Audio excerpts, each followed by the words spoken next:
ടീച്ചർജി, അവൾ ശ്രദ്ധിച്ചു. ഞാനൊരു തമാശ പറയട്ടെ, കേൾക്കട്ടെ എന്ന ഭാവത്തിൽ അവൾ നിന്നു. എനിക്ക് നിങ്ങളെ ഇഷ്ടമാണ്.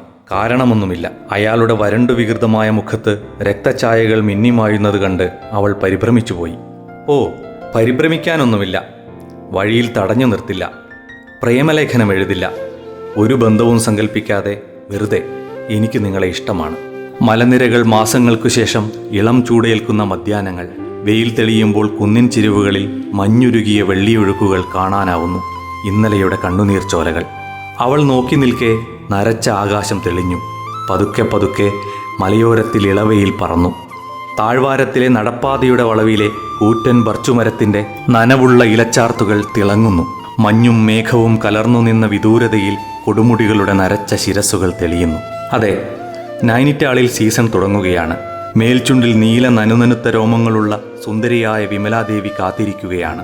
സിഗരറ്റിന്റെ മണം പുരണ്ട വാക്കുകൾ, സ്ത്രീത്വത്തിന്റെ മൂടുപടം ചീന്തുന്ന ആദ്യത്തെ വേദന, ആദ്യത്തെ ആഹ്ലാദം, ആദ്യത്തെ നിർവൃതി തനിക്ക് സമ്മാനിച്ച് എവിടെയോ പോയി മറഞ്ഞ സുധീർ മിശ്രയെ. അച്ഛൻ വീണുപോയതോടെ ശിഥിലമായ കുടുംബവും ജീവിതത്തിന്റെ പ്രതികൂല സാഹചര്യത്തിലും ഒരിറ്റു കണ്ണുനീർ പൊഴിക്കാതെ തനിക്കു മാത്രം അവകാശപ്പെട്ട പ്രണയത്തിനായി വിമല കാത്തിരിക്കുകയാണ്.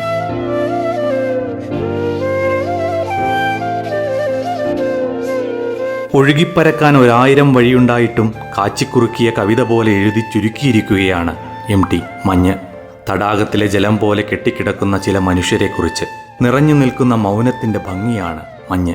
വിമലയുടെ ഓർമ്മകളിലൂടെ പോകുന്ന കഥ എവിടെയും ചിതറിത്തെറിക്കാതെ പ്രതീക്ഷയിലും ഏകാന്തതയിലും തണുത്ത മഞ്ഞിൻ കണങ്ങൾ പൊഴിക്കുന്നു. പിതാവായ ഖോരാ സാഹിബിനെ ദൂരെ നിന്നെങ്കിലും ഒരിക്കൽ കാണാൻ കഴിയുമെന്ന പ്രതീക്ഷയോടെ ജീവിക്കുന്ന ബുദ്ധുവും 15 ദിനത്തിനപ്പുറം മരണം കാത്തു കിടക്കുമ്പോഴും കടം ചോദിച്ച സായാഹ്ന സവാരി ബാക്കിയുണ്ടെന്ന് ഓർമ്മിക്കുന്ന സർദാറുമെല്ലാം പ്രതീക്ഷയുടെ തിരുനാളങ്ങൾ തിരിപ്പിടിപ്പിക്കുന്നു. കാലത്തിന്റെ പാറക്കെട്ടുകളിൽ മഞ്ഞു വീഴുന്നു, ഉരുകുന്നു. വീണ്ടും മഞ്ഞിൻ കണങ്ങൾ തണുത്തുറഞ്ഞു കട്ട പിടിക്കുന്നു. നാമെല്ലാം കാത്തിരിക്കുന്നു. വരും, വരാതിരിക്കില്ല. ജീവിതം പ്രതീക്ഷകൾക്കുള്ളതാണ്.